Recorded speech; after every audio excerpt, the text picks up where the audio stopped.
ఎందుకు రామ్ నేనంటే నీకు అంత ఇష్టం? ఎందుకంటే నువ్వు నాన్నవి కదా. Watch our film Anaganaga, streaming now only on ETV Win.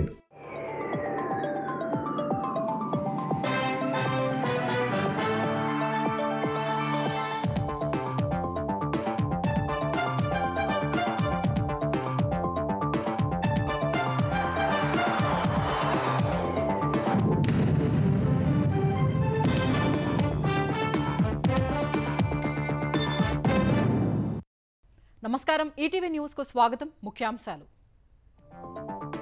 తెలుగువారి చరిత్ర ఉన్నంత వరకు టీడీపీ ఉంటుందన్న చంద్రబాబు. 12వ పార్టీ అధినేతగా ఏకగ్రీవ ఎన్నిక. ఆర్థిక నేరస్తులున్న వైసీపీతో పోరాడుతున్నామన్న చంద్రబాబు. కోవర్టులకు తగిన బుద్ధి చెబుతామని గట్టి హెచ్చరిక.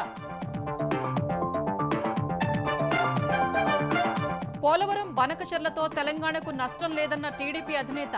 10 రోజుల్లో కడప స్టీల్ ప్లాంట్ పనులు చేపడతారని వెల్లడి.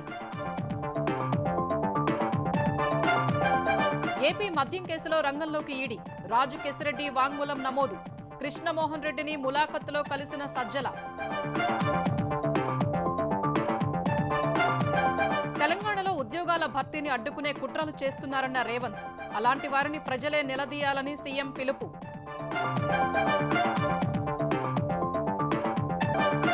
కాళేశ్వరం కమిషన్ నోటీసులపై కేసీఆర్తో హరీష్ భేటీ. ఎల్ఎన్టీ ప్రశ్నలతో ఎన్డీఎస్ఏ నివేదిక బూటకమని తేలిందన్న కేటీఆర్. తెలంగాణ హైకోర్టు ప్రధాన న్యాయమూర్తిగా జస్టిస్ అపరేష్ కుమార్ సింగ్. కేంద్రానికి సిఫారసు చేసిన సుప్రీంకోర్టు కొలీజియం. ఖరీఫ్ సీజన్కు మద్దతు ధరలు పెంచిన కేంద్రం. బద్వేలు నెల్లూరు మధ్య 4 వరుసల రోడ్డు నిర్మాణానికి కేబినెట్ గ్రీన్ సిగ్నల్.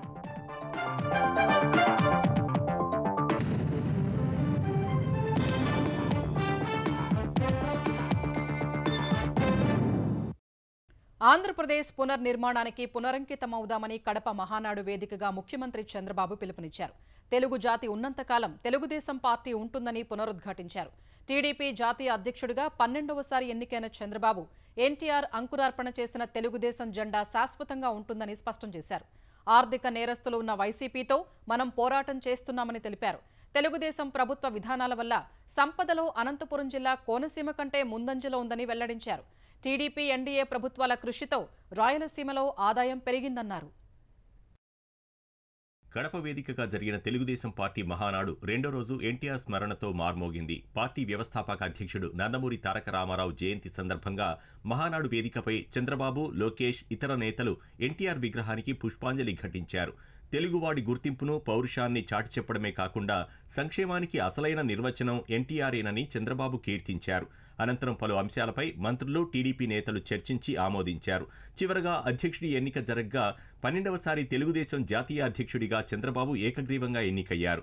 అనంతరం అధ్యక్షుడిగా ప్రమాణ స్వీకారం చేసిన చంద్రబాబు కార్యకర్తలు తనపై ఉంచిన నమ్మకాన్ని నిలబెట్టుకుంటానని చెప్పారు. మహానాడు వేదికగా మంత్రి నారా లోకేష్ ప్రవేశపెట్టిన 6 శాసనాలు తెలుగువారి చరిత్ర తిరగరాస్తాయని ధీమా వ్యక్తం చేశారు. వచ్చే 40 ఏళ్లకు రోడ్ మ్యాప్ సిద్ధం చేసుకుని 2047 నాటికి తెలుగు జాతిని ప్రపంచంలోనే నెంబర్ 1 చేసే సంకల్పానికి కట్టుబడి ఉన్నామని స్పష్టం చేశారు. తెలుగు వారి చరిత్ర ఉన్నంత వరకు తెలుగుదేశం పార్టీ ఉంటుంది. ప్రపంచంలో అగ్రస్థానంలో తెలుగు జాతిని పెట్టే శక్తి, సామర్థ్యం ఒక్క తెలుగుదేశం పార్టీకి తప్ప వేరే వాళ్లకు లేదని మరొకసారి విజ్ఞప్తి చేస్తున్నారు. నక్సలిజాన్ని రూపుమాపడానికి రాయలసీమలో ఫ్యాక్షనిజాన్ని తుదముట్టించి అభివృద్ధికి దోహదం చేసిన పార్టీ తెలుగుదేశం పార్టీ. ఆడబిడ్డలకు రక్షణ ఇచ్చాం. గంజాయిని పూర్తిగా నియంత్రణ చేయడానికి ప్రయత్నం చేశాం. గంజాయి గాని డ్రగ్స్ గాని పట్టుబడితే అమ్మినా వాళ్ళ ఆస్తులు కాన్ఫిస్కేట్ చేసి బాధితుల రీహాబిలిటేషన్ ఖర్చు పెట్టమని చెప్పారు. తప్పకుండా ఆలోచిస్తానని చెప్పి నేను మీకు తెలియజేస్తున్నా. రాజకీయ రక్షణ కోసం వలస పక్షుల్లా తెలుగుదేశంలోకి వస్తున్న కోవర్టులపై పూర్తి అప్రమత్తంగా ఉండాలన్న చంద్రబాబు కార్యకర్తే పార్టీకి అధినేత అని స్పష్టం చేశారు. కరుడు గట్టినటువంటి నేరస్తులతో రాజకీయం చేస్తున్నాం. కొంతమంది మన దగ్గరుండి వాళ్లకు కోవర్ట్లుగా పనిచేస్తూ వాళ్ళ ప్రోత్సాహంతో ఇష్టానుసారం హత్యా రాజకీయాలు చేస్తున్నారు. ఇది తెలుగుదేశం పార్టీ వాళ్ళు వీళ్ళనే చంపుకుంటున్నారు అని చెడ్డ పేరు తేవడం, వాళ్ళ టార్గెట్ ని సులభంగా ఎలిమినేట్ చేయడం, ఇది నేరస్తులు చేసే కనికట్టు మాయ. నేరస్తులు కబద్దార్, నా దగ్గర మీ ఆటలు సాగనివ్వను. కోవర్ట్లు మన దగ్గరికి పంపించి ఆ కోవర్ట్ల ద్వారా మీ ఎజెండా నెరవేర్చుకోవాలనుకుంటే ఇది మీకు సాధ్యం కాదు. విశాఖను నాలెడ్జ్ హబ్ గా, రాయలసీమను హార్టికల్చర్ హై టెక్నాలజీ హబ్ గా తీర్చిదిద్దుతామని వెల్లడించారు. 10 రోజుల్లో కడప స్టీల్ ప్లాంట్ పనులు ప్రారంభిస్తామని హామీ ఇచ్చారు. 10 రోజుల్లో కడప స్టీల్ ప్లాంట్ పని ప్రారంభమవుతుందని అనౌన్స్ చేస్తున్నా. ఫేజ్ 1 4,500 కోట్లు. భగవంతుడు కరుణిస్తే ఫేజ్ 2 కూడా ఇంకొక 4,500 కోట్లు. 9,000 కోట్ల రూపాయలతో రాయలసీమ స్టీల్ ప్లాంట్ వస్తే 3 MTPA కెపాసిటీతో 3,000 మందికి ఉద్యోగాలు వస్తాయి. మొన్నే జిందాల్తో మాట్లాడా. జూన్ 12వ తారీఖు ఈ ప్రభుత్వం వచ్చి 1 సంవత్సరం అవుతుంది. అంత లోపలనే మీరు ప్రారంభించండి. అవసరమైతే నేను కూడా వచ్చి కొబ్బరికాయ కొడతాను తప్ప మళ్ళీ ఫౌండేషన్ అయ్యను, మళ్ళీ నేనే వచ్చి ప్రారంభం చేస్తానని చాలా స్పష్టంగా చెప్పాను. 2027 జూన్ నాటికే పోలవరం పూర్తి చేసేలా కృషి చేస్తున్నామన్నారు. పోలవరం బనకచర్ల అనుసంధానం ద్వారా సరికొత్త చరిత్ర సృష్టిస్తామని తెలిపారు. దీనికి కేంద్ర సహకారం కూడా లభించే అవకాశం ఉందన్నారు. ఆంధ్రప్రదేశ్ రాష్ట్రం చివరి రాష్ట్రం. ఎక్కడ నీళ్లు వచ్చినా మన తర్వాత సముద్రంలోకి వెళ్తాయి. పోలవరం తర్వాత రాజమండ్రి తర్వాత సముద్రం తప్ప వేరే మార్గం లేదు. అలాంటప్పుడు సముద్రంలోకి పోయే నీళ్లు మనం వాడుకుంటే ఈ నీళ్ల వల్ల తెలంగాణకు కూడా లాభం ఉంటుంది తప్ప ఎవరికి నష్టం లేదు. ఇక్కడ బీఆర్ఎస్ అయితే ఏదో నష్టం వచ్చినట్టు మాట్లాడుతున్నారు. తెలంగాణకు నష్టం జరగదు. గోదావరి నీళ్లు వాళ్ళు ఉపయోగించుకుంటారు. అక్కడ మిగిలిన నీళ్లు ఇక్కడ కరువు ప్రాంతమైన రాయలసీమ మిగిలిన ప్రాంతాలు ఉపయోగించుకుంటారు. కడాన నా జీవితాశయం ఒకటే, ప్రతి ఎకరాకు నీళ్లు ఇచ్చి ఆంధ్రప్రదేశ్ రైతాంగం రుణం తీర్చుకోవాలని ఏకైక కోరిక తప్ప వేరే ఆలోచన లేదు. ఏడాదిలోగా గండికోటలో కృష్ణదేవరాయలు విగ్రహం ఏర్పాటు చేస్తామని చంద్రబాబు వెల్లడించారు. ఈజ్ ఆఫ్ డూయింగ్ బిజినెస్ ను నీడ్ ఆఫ్ డూయింగ్ బిజినెస్ గా మార్చామని తెలిపారు. బెంగళూరు HAL ను ఏపీకి తరలించాలని తాను ఎప్పుడూ కోరలేదని స్పష్టం చేశారు. రాయలసీమ ప్రాంతంలో డిఫెన్స్ పరిశ్రమ కోసం కేంద్రంతో సంప్రదింపులు జరుపుతున్నామని తెలిపారు. కడపలో జరుగుతున్న తెలుగుదేశం మహానాడులో 2వ రోజు 10 తీర్మానాలు ఆమోదించారు. యోగాంధ్రపై తీర్మానాన్ని పర్చూరు ఎమ్మెల్యే ఏలూరు సాంబశివరావు ప్రవేశపెట్టి రాజకీయ సభలో యోగా మీద తీర్మానం ప్రవేశపెట్టడం దేశ రాజకీయ చరిత్రలో అరుదైన ఘటనగా చెప్పారు. విద్యుత్ రంగంలో విప్లవాత్మక మార్పులపై మంత్రి గొట్టిపాటి రవికుమార్ తీర్మానం ప్రవేశపెట్టగా సక్కా సాయిబాబా బలపరిచారు. దేశంలో మొదటిగా విద్యుత్ సంస్కరణలు అమలు చేసింది సీఎం చంద్రబాబు అని తెలిపారు. రాష్ట్రంలో అభివృద్ధి వికేంద్రీకరణ, వెనుకబడిన ప్రాంతాలపై శ్రద్ధ తీర్మానంపై చర్చలో పొలిట్ బ్యూరో సభ్యులు కాలవ శ్రీనివాసులు, ఎమ్మెల్యే కూన రవికుమార్ పాల్గొన్నారు. చంద్రబాబు సారథ్యంలో ఏపీ ఉత్తమ ఆంధ్రగా తయారవుతుందన్నారు. మౌలిక సదుపాయాల కల్పనలో మారనున్న రాష్ట్ర ముఖ చిత్రంపై ఎమ్మెల్యే గౌతు శిరీష ప్రవేశపెట్టిన తీర్మానాన్ని ఎమ్మెల్యే వేమిరెడ్డి ప్రశాంతిరెడ్డి బలపరిచారు.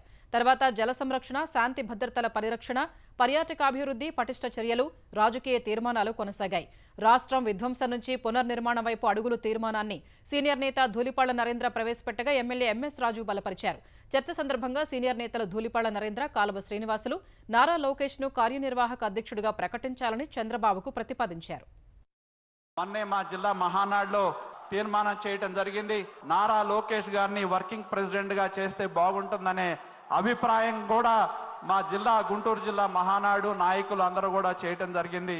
ఈ మహానాడు వేదికగా మరి మన జాతీయ పార్టీ అధ్యక్షులు దీన్ని పరిశీలించి మరి నిర్ణయం తీసుకోవాలని చెప్పి కోరుతూ జై హింద్, జై ఆంధ్రప్రదేశ్.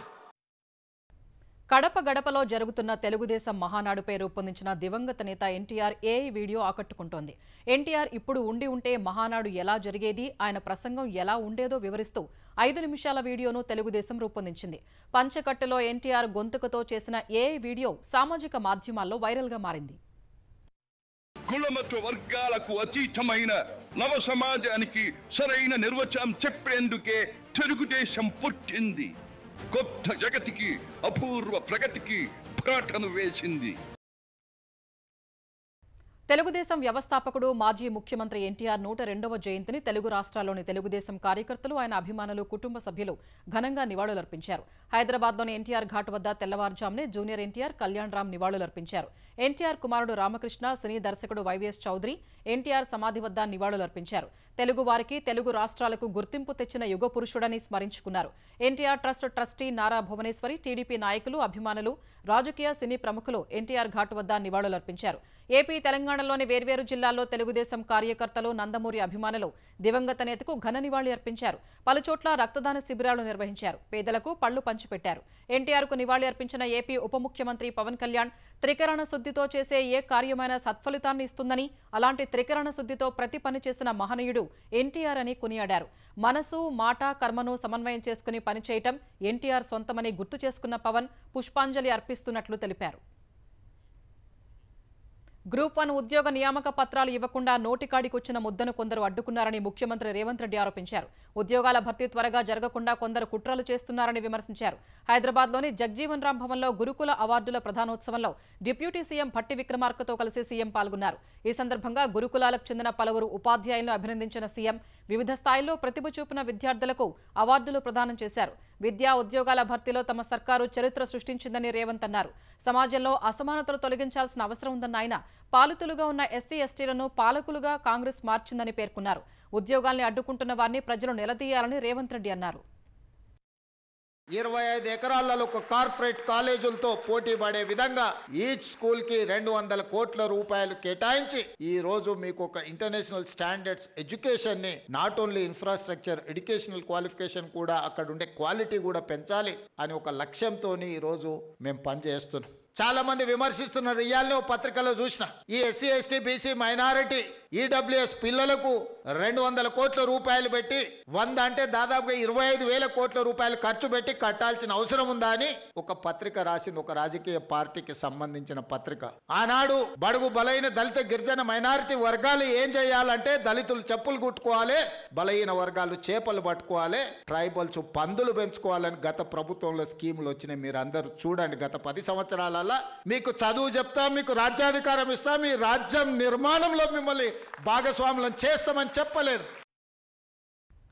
తెలంగాణలో పంటల నష్టపరిహారం నిధులు విడుదలయ్యాయి. గత 2 నెలలుగా పలు దఫాలుగా కురిసిన వడగళ్ల వాన, అకాల వర్షాలకు దెబ్బతిన్న పంటలకు పరిహారం చెల్లించేందుకు నిధులు ప్రభుత్వం మంజూరు చేసింది. యాసంగి సీజన్లో 29 జిల్లాల్లో 41,361 మంది రైతులకు సంబంధించి 5,528 ఎకరాల విస్తీర్ణంలో వివిధ రకాల పంటల నష్టం సంభవించిందని అధికారులు అంచనా వేశారు. ఇందుకు సంబంధించి 51,52 లక్షల రూపాయల నిధులు ప్రభుత్వం విడుదల చేసింది. సంబంధిత విభాగాలతో సమన్వయం చేసుకుని త్వరలోనే పంటలు నష్టపోయిన రైతుల ఖాతాల్లో పరిహారం సొమ్ము జమ చేయడానికి చర్యలు తీసుకోవాలని వ్యవసాయ శాఖ మంత్రి తుమ్మల నాగేశ్వరరావు ఆదేశించారు. మే నెలలో సంభవించిన పంటల నష్టానికి సంబంధించి నివేదిక సిద్ధం చేసి ఈ వారమే పంపగా అందుకు సంబంధించిన నిధులు మంజూరు కావాల్సి ఉందని మంత్రి తెలిపారు. కాళేశ్వరం కమిషన్ నోటీసులు అందుకున్న తర్వాత మాజీ మంత్రి హరీష్ రావు మరోసారి బీఆర్ఎస్ అధినేత కేసీఆర్ ను కలిశారు. ఎర్రవల్లిలోని కేసీఆర్ నివాసానికి వెళ్లిన హరీష్ ఆయనతో కాళేశ్వరం కమిషన్ ఇచ్చిన నోటీసులు ఎలా ముందుకెళ్లాలనే అంశంపై చర్చించినట్టు తెలిసింది. ఈ అంశంపై ఇప్పటికే న్యాయ నిపుణులు, విశ్రాంత ఇంజనీర్లతో సంప్రదింపులు జరుపుతున్న కేసీఆర్ ను కమిషన్ నోటీసులు అందుకున్న తర్వాత హరీష్ రావు మూడోసారి కలిశారు. కాళేశ్వరం ఆనకట్టల సంబంధిత అంశాలపై విచారణ చేస్తున్న justice PC Ghosh commission KCR, Harish Rao, Etela Rajender కు నోటీసులు జారీ చేసింది. జూన్ 5న కేసీఆర్, 6న ఈటల రాజేందర్, 9న హరీష్ రావు కమిషన్ ముందు హాజరు కావాల్సి ఉంది. ఈ నేపథ్యంలోనే కమిషన్ నోటీసులపై ఎలా ముందుకెళ్లాలనే అంశంపై కేసీఆర్ విస్తృత సంప్రదింపులు జరుపుతున్నారు. ఈ సంప్రదింపుల్లో కాళేశ్వరం ప్రాజెక్టుకు సంబంధించిన విషయాలు, విచారణ, క్రాస్ ఎగ్జామినేషన్ సందర్భంగా జస్టిస్ పీసీ ఘోష్ ప్రస్తావిస్తున్న అంశాలు తదితరాలపై కేసీఆర్ అందరి అభిప్రాయాలు తీసుకుంటున్నారు. మేడిగడ్డ ఆనకట్టుకు సంబంధించి ఎన్డీఎస్ఏ నివేదిక అంతా బోటకమని బీఆర్ఎస్ చెబుతున్న మాటే నిజమని తేలిపోయిందని ఆ పార్టీ కార్యనిర్వాహక అధ్యక్షుడు కేటీఆర్ అన్నారు. నాణ్యత లేనిది కాళేశ్వరం, మేడిగడ్డలో కాదని కాంగ్రెస్, బీజేపీలు చేస్తున్న రాజకీయాల్లో నాణ్యత లేదని విమర్శించారు. అశాస్త్రీయ నివేదిక ద్వారా రాజకీయంగా బురద జల్లే ప్రయత్నానికి వ్యతిరేకంగా ఎల్ఎన్టీ నిలబడటం సంతోషకరమని, ఈ అంశాలను బీఆర్ఎస్ ఎప్పటి నుంచో చెబుతోందని కేటీఆర్ పేర్కొన్నారు. ఎన్డీఎస్ఏ నివేదిక రాజకీయ ఎజెండాతో కూడిన ఊహాజనితమైనదని, ఎన్డీఏ నివేదిక అని చెప్పడంలో తప్పులేదని కేటీఆర్ తెలిపారు. ప్రపంచంలోనే అతిపెద్ద బహుళ దశల ఎత్తిపోతల పథకం కాళేశ్వరం ప్రాజెక్టుపై ఎలాంటి పరీక్షలు, శాస్త్రీయ వివరాలు లేకుండానే కాంగ్రెస్, బీజేపీ కలిసి దాడి చేస్తున్నాయని కేటీఆర్ మండిపడ్డారు. కనీస పరీక్షలు చేయకుండా లేకుండానే ఎన్డీఎస్ఏ నివేదిక ఎలా ఇస్తుందని నిర్మాణ సంస్థ ఎల్ఎన్టీ సూటిగా ప్రశ్నించడంతో నివేదిక తప్పుల తడకని రుజువైపోయిందని కేటీఆర్ అన్నారు. ఎల్ఎన్టీ ప్రశ్నలు తెలంగాణలోని కాంగ్రెస్ ప్రభుత్వానికి, కేంద్రంలోని బీజేపీ సర్కారుకు చంపపెట్టు లాంటివని అన్నారు. ఇప్పటికైనా ఎల్ఎన్టీ అభ్యంతరాలకు సమాధానం చెప్పాలని రేవంత్ రెడ్డి ప్రభుత్వానికి ఎన్డీఎస్ఏను కేటీఆర్ డిమాండ్ చేశారు. ఎన్డీఎస్ఏ వాదనలో తప్పుల తడకని తేలినందున రేవంత్ రెడ్డి తెలంగాణ రైతులకు బేషరతుగా క్షమాపణ చెప్పాలన్నారు. ఇకనైనా కాళేశ్వరం పునరుద్ధరణ చేపట్టి రైతుల సాగునీటి కష్టాలు తీర్చాలన్నారు. ఎందుకు రామ్ నేనంటే నీకు అంత ఇష్టం? ఎందుకంటే నువ్వు నాన్నవి కదా. Watch our film Anaganaga, streaming now only on ETV Win. ఈ ఏడాది ఖరీఫ్ సీజన్కు వరి, పప్పు ధాన్యాలు, నూనె గింజల కనీస మద్దతు ధరలను కేంద్రం భారీగా పెంచింది. వరికి ఎంఎస్పీని 69 రూపాయల మేర పెంచిన కేంద్రం క్వింటా ధరను 2369 రూపాయలుగా ఖరారు చేసింది. పప్పులు, నూనె గింజల ఉత్పత్తిని దేశీయంగా పెంచడమే లక్ష్యంగా వాటి కనీస మద్దతు ధరల్ని గరిష్టంగా 9% వరకు పెంచింది. ప్రధాని నరేంద్ర మోదీ అధ్యక్షతన జరిగిన కేంద్ర మంత్రివర్గ సమావేశంలో పలు కీలక నిర్ణయాలు తీసుకున్నారు. 2025-26 ఖరీఫ్ సీజన్కు సంబంధించి పలు పంటలకు కనీస మద్దతు ధరలను పెంచేందుకు ఆమోదం తెలిపింది. వరి క్వింటాకు కనీస మద్దతు ధర 69 రూపాయల మేర పెంచేందుకు పచ్చజెండా ఊపింది. ఫలితంగా క్వింటా వరి మద్దతు ధర 2369 రూపాయలకు చేరింది. క్వింటా జొన్నల హైబ్రిడ్ రకానికి మద్దతు ధర 328 రూపాయల మేర పెంచి 3699 రూపాయలుగా ఖరారు చేసింది. సజ్జల మద్దతు ధర 150 రూపాయలు పెంచగా 2775 రూపాయలకు చేరింది. రాగుల మద్దతు ధర 596 రూపాయల మేర పెంచగా 4886 రూపాయలకు చేరింది. క్వింటా మొక్కజొన్నల మద్దతు ధర 175 రూపాయల మేర పెంచగా 2400 రూపాయలకు పెరిగింది. ఇదే సమయంలో పప్పుల కనీస మద్దతు ధరను కేంద్ర ప్రభుత్వం భారీగా పెంచింది. కందులకు కనీస మద్దతు ధర క్వింటాకు 450 మేర పెంచగా 8000 రూపాయలకు చేరింది.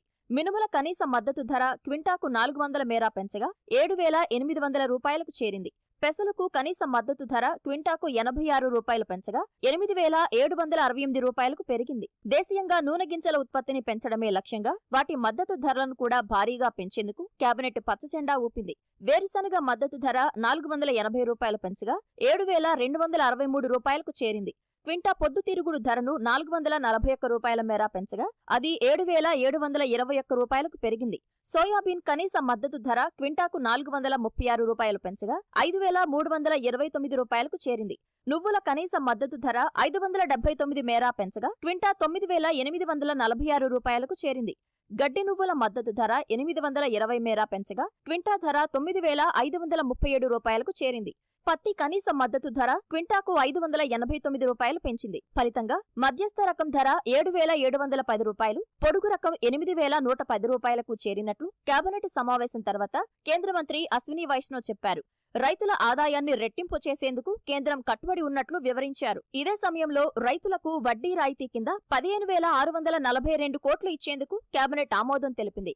రైతులకు కిసాన్ క్రెడిట్ కార్డుల కింద 3 లక్షల రూపాయల వరకు 7% వడ్డీకే రుణాలు ఇచ్చేందుకు పచ్చజెండా ఊపినట్లు కేంద్ర మంత్రి చెప్పారు. ఇదే సమయంలో కృష్ణపట్నం పోర్టుకు అనుసంధానం పెంచడమే లక్ష్యంగా బద్వేలు, నెల్లూరు మధ్య 4 వరుసల రోడ్డు నిర్మాణానికి 3653 కోట్లు కేటాయించేందుకు కేంద్ర కేబినెట్ పచ్చజెండా ఊపింది.